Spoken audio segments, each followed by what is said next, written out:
ভাবো তো একটা ইমেল লিখতে বসেছো বা এক্সেলের ডেটা বুঝতে পারছো না।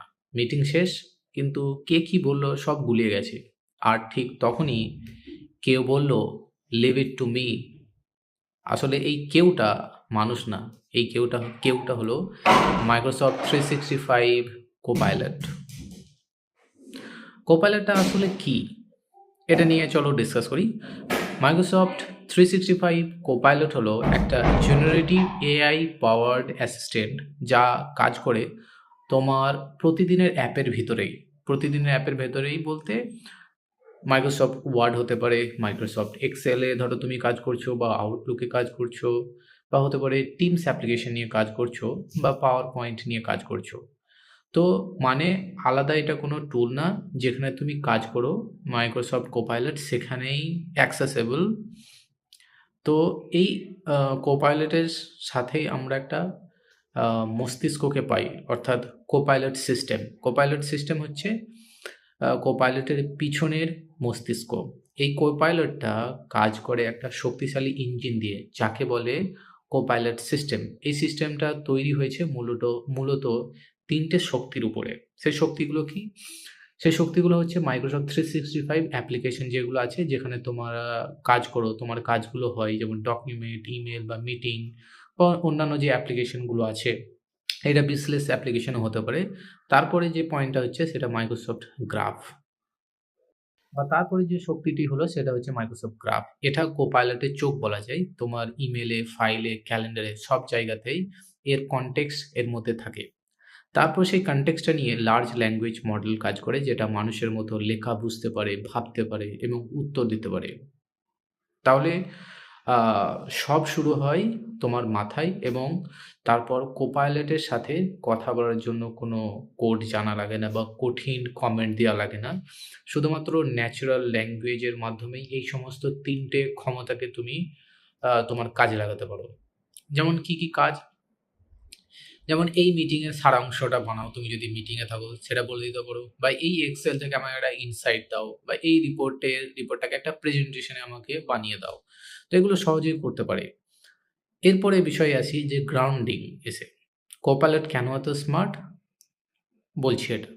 তুমি প্রশ্ন করলেই কোপাইলট সরাসরি উত্তর দেয় না। পিছনে কিছুটা গুরুত্বপূর্ণ কাজ করে, যেটাকে বলে গ্রাউন্ডিং। ঠিক আছে? তো গ্রাউন্ডিং মানেটা কি? গ্রাউন্ডিং মানে হচ্ছে তোমার প্রশ্নটা ভালোভাবে বুঝে নেওয়া, মাইক্রোসফট গ্রাফ থেকে তোমার নিজের যে ডেটা বা কনটেক্সট সেটাকে নিয়ে আসা। তারপর প্রশ্নটা আরো স্মার্ট করে তৈরি করে এলএলএম এর কাছে পাঠাই।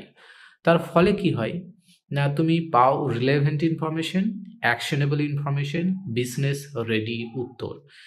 এটা প্রেজেন্টেশন আকারে হতে পারে, অথবা কোনো একটা রিপোর্ট আকারে হতে পারে।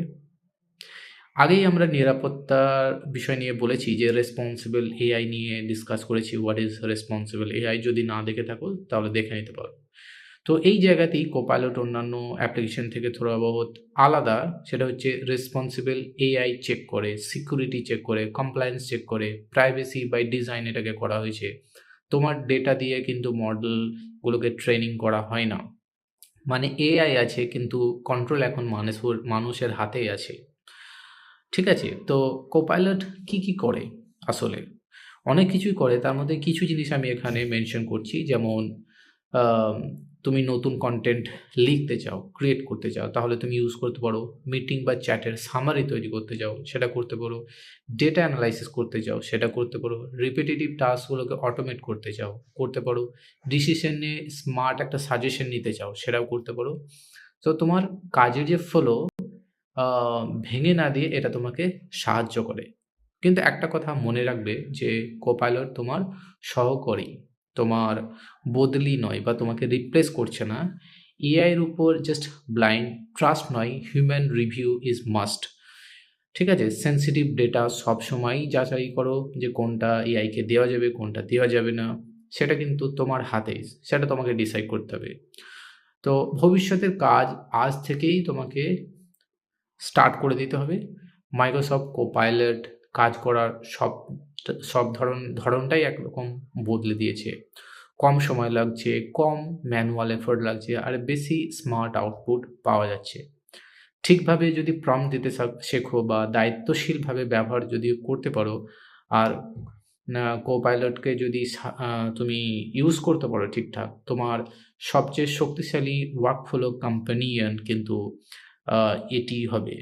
সেজন্য আ বিষয়টা খুবই গুরুত্বপূর্ণ এবং মনে রাখবে এবং এটাকে রেসপন্সিবলি ইউজ করতে হবে। সিকিউরিটি ভায়োলেশন না করে এটাকে কিভাবে এর থেকে বেশি পরিমাণে আউটপুট পাওয়া যায়, সেই বিষয়ের দিকে ধ্যান দিতে হবে।